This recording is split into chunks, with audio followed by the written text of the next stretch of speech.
kidlat sa loob ng garapon, Mikmik. Opo, ano pong tawag dyan? Tawag dito ay plasma ball.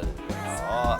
At yung mga kidlat na nakikita nyo dyan, parang kidlat ay ang kuryente na galing sa isang high voltage electrode. Ah, talaga po? Naku, nakakatakot po pala yan.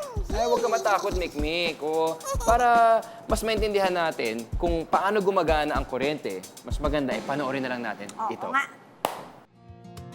Alam mo ba kung paano nag-charge ang phone mo? O paano sumisindi ang ilaw?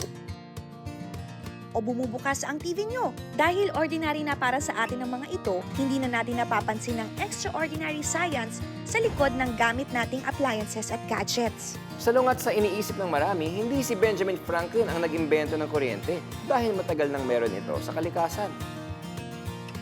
Ang kidlat ay natural electricity na nabuo kapag ang mga elektron ay tumalon sa pagitan ng mga ulap at lupa. Pinatunayan ni Franklin na ang kidlat ay kuryente sa kanyang sikat na kite experiment. At siya ang unang gumamit ng mga terminong positive at negative charge.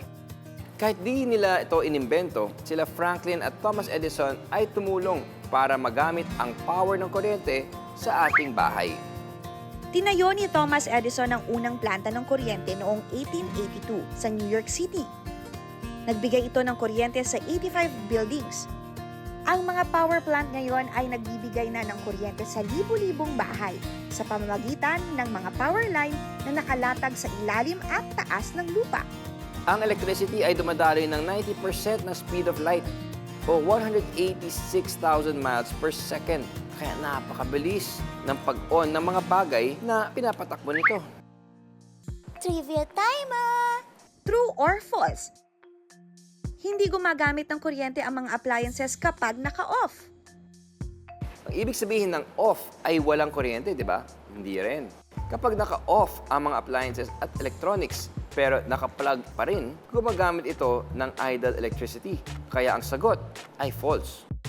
32% ng konsumo sa kuryente ng isang bahay ay mula sa idle power. Isang paraan para makatipid at mabawasan ang singil sa kuryente ay i-unplug ang mga appliances at electronics kapag hindi ginagamit. I believe!